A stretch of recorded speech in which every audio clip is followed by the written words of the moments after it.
श्री कृष्ण और बलराम युद्ध के पक्ष में नहीं थे। वहीं सात्यकी और द्रुपद पूरी तरह से निश्चय कर बैठे थे कि युधिष्ठिर को युद्ध के बिना राज्य नहीं मिलेगा। तो तैयारी किस प्रकार की गई जानते हैं इस अध्याय में। आप सभी से अनुरोध है कि यदि आप इन वीडियोस को लाइक, शेयर या सब्सक्राइब नहीं भी कर सकते तो इन्हें पूरा अवश्य सुने। श्री कृष्ण ने कहा, सभासदों, सोमक वंश के धुरंधर वीर महाराज द्रुपद ने जो बात कही है वह उन्हीं की योग्य है। इसी से अमित तेजस्वी पांडुनंदन राजा युधिष्ठिर के अभिष्ट कार्य की सिद्धि हो सकती है। हम लोग सुनीति की इच्छा रखने वाले हैं, अतः हमें सबसे पहले यही कार्य करना चाहिए। जो अवसर के विपरीत आचरण करता है वह मनुष्य अत्यंत मूर्ख माना जाता है। परंतु हम लोगों का कौरवों और पांडवों से एक सा संबंध है। पांडव और कौरव दोनों ही हमारे साथ यथा योग्य अनुकूल बर्ताव करते हैं। इस समय हम और आप सब लोग विवाह उत्सव में निमंत्रित होकर आए हैं। विवाह कार्य संपन्न हो गया है, अतः अब हम प्रसन्नतापूर्वक अपने अपने घरों को लौट जाएंगे। आप समस्त राजाओं में अवस्था तथा शास्त्र ज्ञान दोनों ही दृष्टियों से सबकी अपेक्षा बड़े हैं। इसमें संदेह नहीं कि हम सब लोग आपके शिष्य के समान हैं। राजा धृतराष्ट्र भी सदा आपको विशेष आदर देते हैं। आचार्य द्रोण और कृप दोनों के आप सखा हैं, अतः आप ही सब पांडवों की कार्यसिद्धि के अनुकूल संदेश भेजिए। आज जो भी संदेश भेजेंगे वह हम सब लोगों का निश्चित मत माना जाएगा। यदि कुरुश्रेष्ठ दुर्योधन न्याय के अनुसार शांति स्वीकार करेंगे तो कौरव और पांडवों में परस्पर बंधुजनित सौहार्दवश महान संघार न होगा। यदि धृतराष्ट्र पुत्र दुर्योधन मोहवश घमंड में आकर हमारा प्रस्ताव न स्वीकार करे तो आप दूसरे राजाओं के युद्ध का निमंत्रण भेजकर सबके सब हम लोगों को आमंत्रित कीजिएगा। फिर तो गांडीव धनवा अर्जुन के कुपित होने पर मंदबुद्धि मूढ़ दुर्योधन अपने मंत्रियों और बंधुजनों के साथ सर्वथा नष्ट हो जाएंगे। वैशंपायन जी कहते हैं, जन्मेजय तदनंतर राजा विराट ने सेवकवृंद तथा बांधवों सहित वृष्णिकुल नंदन भगवान श्री कृष्ण का सत्कार करके उन्हें द्वारका जाने के लिए विदा किया। श्री कृष्ण के द्वारका चले जाने पर युधिष्ठिर आदि पांडव तथा राजा विराट युद्ध की सारी तैयारियां करने लगे। बंधुओं सहित राजा विराट तथा महाराज द्रुपद ने मिलकर सब राजाओं के साथ युद्ध का निमंत्रण भेजना आरंभ किया। कुरुकुल के सिंह पांडव, मत्स्य नरेश विराट तथा पांचाल राज द्रुपद के संदेश से दूर दूर के महाबली नरेश बड़े हर्ष और उत्साह में भरकर वहां आने लगे। पांडवों के यहाँ विशाल सेना एकत्र हो रही थी। यह सुनकर धृतराष्ट्र के पुत्रों ने भी भूमिपालों को बुलाना आरंभ कर दिया। राजन, इस प्रकार कौरवों और पांडवों के उद्देश्य से दूर दूर के नरेश अपनी सेना लेकर प्रस्थान करने लगे। इनकी चतुरंगिनी सेना से सारी पृथ्वी व्याप्त हुई सी जान पड़ती थी। चारों ओर से उन वीरों के जो सैनिक आ रहे थे वे पर्वतों और वनों सहित इस सारी पृथ्वी को प्रकंपित सी कर रहे थे।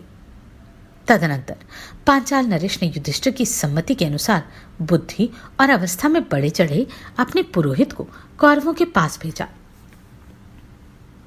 राजा द्रुपद ने पुरोहित से कहा, पुरोहित जी, समस्त भूतों में प्राणधारी श्रेष्ठ हैं।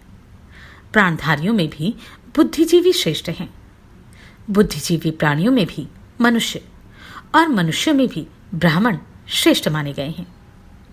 ब्राह्मणों में विद्वान, विद्वानों में सिद्धांत के जानकार, सिद्धांत के ज्ञाताओं में तदनुसार आचरण करने वाले पुरुष तथा उनमें भी ब्रह्मवेता श्रेष्ठ माने गए हैं।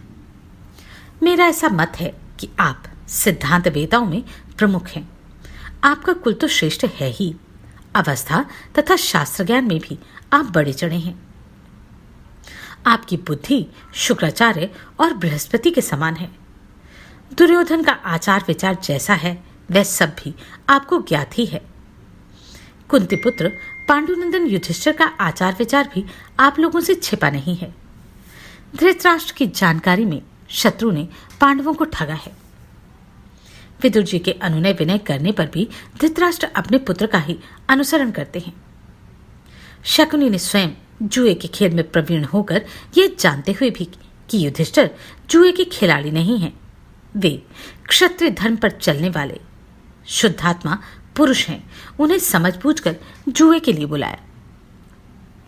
उन सब ने मिलकर धर्मराज युधिष्ठिर को ठगा है। अब वे किसी भी अवस्था में स्वयं राज्य नहीं लौटाएंगे, परंतु आप राजा धृतराष्ट्र से धर्मयुक्त बातें कहकर उनके योद्धाओं का मन निश्चय ही अपनी ओर फेर लेंगे।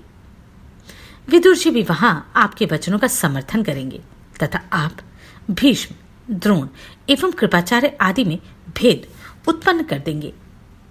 जब मंत्रियों में फूट पड़ जाएगी और योद्धा भी विमुख होकर चल देंगे, तब उनका प्रधान कार्य होगा पुनः नूतन सेना का संग्रह और संगठन।